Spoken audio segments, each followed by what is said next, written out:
Here, on a random rooftop, in the middle of a broken, dying city, rain falls hard around us. Beyond a single door lies the Horde, and a million stories scarred into the world. Welcome to Oddities, a show where we take a look at locations in games to find details, moments, and minutiae we just think are interesting. So grab yourself a tea or a coffee and sit back as we explore together. Today we're here in the first campaign of Left 4 Dead, No Mercy. Our goal? Traverse the city and reach the hospital helipad for rescue. One thing I've always liked about Left 4 Dead and other Valve games is the continuous interconnected nature of the levels. The way architecture shifts naturally to present different challenges, scenery, and arenas. And here we see a bit of that, starting in the tight, constrictive hallways of this apartment building before making our way out to the wider streets.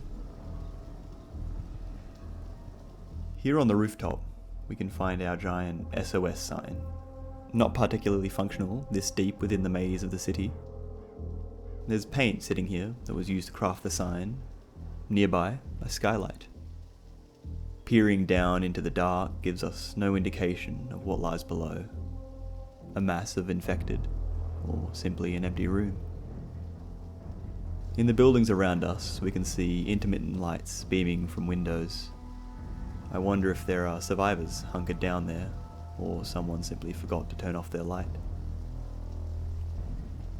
Descending down from the roof, we come across a kitchen. Relatively intact, but it looks like someone raided the fridge, grabbing all they could carry before trying to make their way out. Likewise with clothes we can find on the ground and in the bedroom. The rain pours into said bedroom from the skylight if we destroyed it, the damp seeping into the carpet. Already this place is being consumed by rot. I wonder if the dwellers here were hunkered around this television, desperately trying to get any information they could about what was happening and what to do. And when the image went static, you can imagine the terror. You can tell they definitely didn't have cats by the way they've placed these vases on top of the cabinet. It looks as if they were in the process of boarding up and hunkering down, but didn't quite get the job done before the infected came knocking. With the virus being airborne, they might not have accounted for the fact that people within could turn. This toppled door might indicate that they were in fact overrun from inside. With the holes in the wall and floor, the Horde might have managed to push through the plaster, or perhaps a tank rolled through. Finding this poster and military vehicle, it looks like this building was quarantined by Cedar, the inhabitants trapped by both the sickness and the military's weapons. Unable to actually leave the building, it's clear the odds were stacked against them. Judging by the mailboxes, 18 households sat within this complex. Out into the alley, the buildings rise around us, choking us and forcing us into the path of the infected. Dark corners threatening to hide anything that could pounce. I wonder if this van is intentionally wedged here as a defense, or if someone was trying to get out and got a bit stuck. You can't fault them though. I'm sure it would have been a bit stressful to drive with all kinds of things trying to get in. We have the last semblance of an attempt to regain order. The police car sits here by this quarantine wall, and I'm not sure if this pile here were all infected. This building was a corner store, selling cigarettes, beers, and all kinds of snacks. I wonder how long it was before their stock was raided. The building it's connected to was up for sale. What looks like an old office, now mostly emptied. Maybe they were in the process of clearing it when the outbreak occurred. This building over here has been completely decimated. It looks as if the military bombed the site, trying to squash the infection any way they could. It does lead us around to this truck depot, from what looks like a dairy product factory or storage.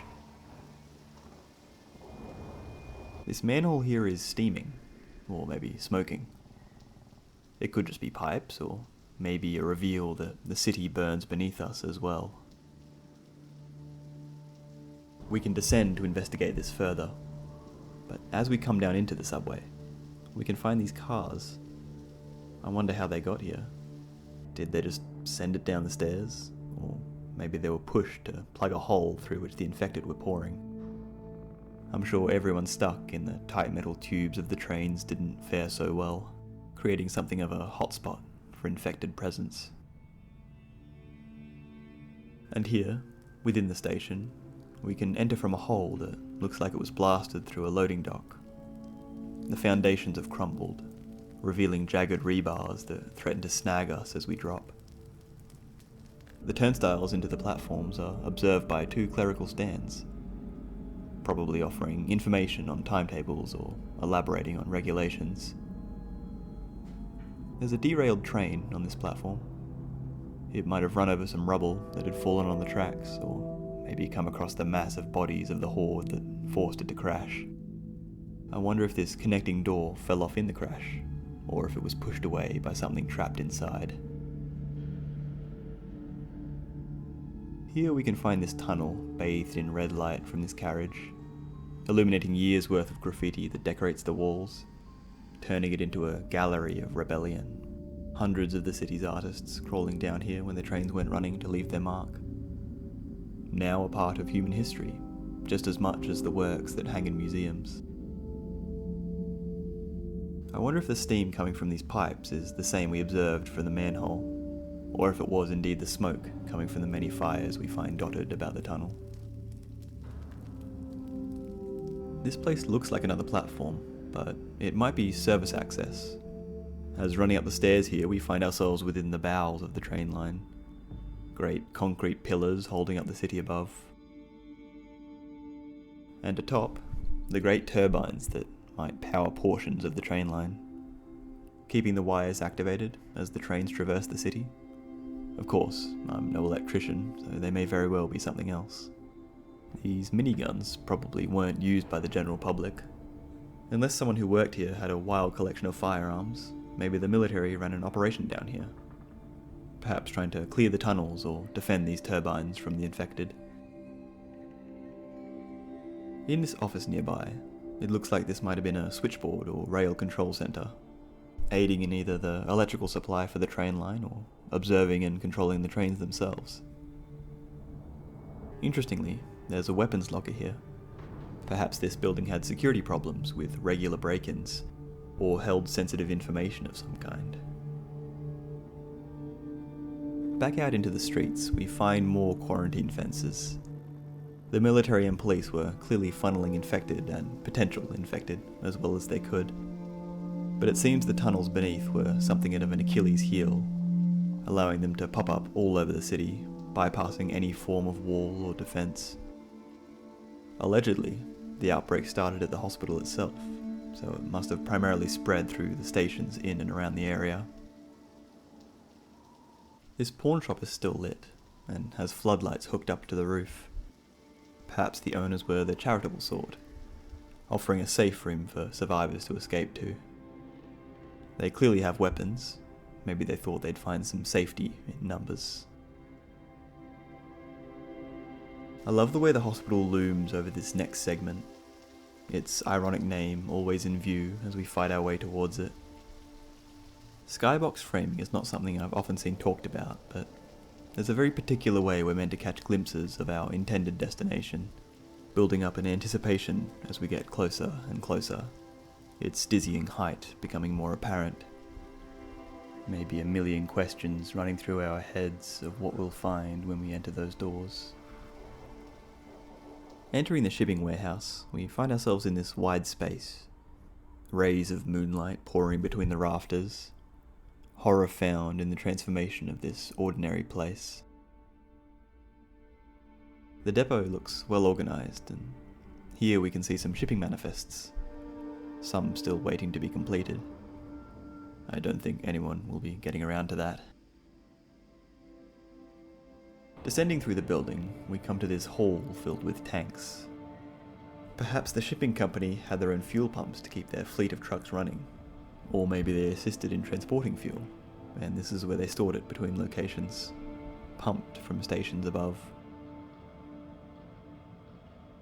These manholes lead down into the sewers that run beneath the city. Despite it raining, I don't see any water running through from storm drains anywhere, so this was probably mainly waste we find ourselves surrounded by. There's quite a few remains we can find down here of people looking to use this underground maze to escape, not realizing that they were now only further trapped. There's no manhole cover where we come out, so someone might have been lucky, emerging right at the foot of the hospital. But it's not a hopeful sight. Close by, graffiti is streaked across the evacuation sign, and we can find a bunch of crashed and toppled vehicles. Police cruisers empty, their inhabitants long gone. Not a living soul in sight.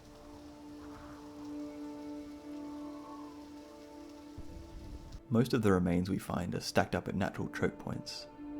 Maybe the military and survivors were falling back into the hospital as the horde advanced. This reception area, something of a fortification for a while.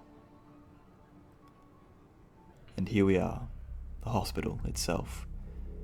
Halls covered with debris, discarded tools, and more of the dead. It looks like whoever was being treated in this room had a bit of a mishap with their finger. An industrial accident? Or maybe they received a chomp from the friendly infected. That being said, the infected do seem to use their fists more than their teeth, retaining a bit more of that humanity than a typical zombie. A viral infection of the living, rather than one that raises the dead.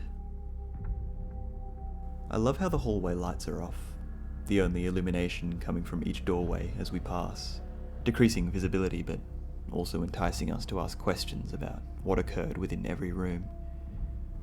The poor doctors and nurses trying desperately to figure out what was happening and if it could be stopped. The lights might be out, but at least the vending machine still works. We can see that the examination ward has been draped with biohazard warning tape. Doctors and military trying everything to keep people away from the infected.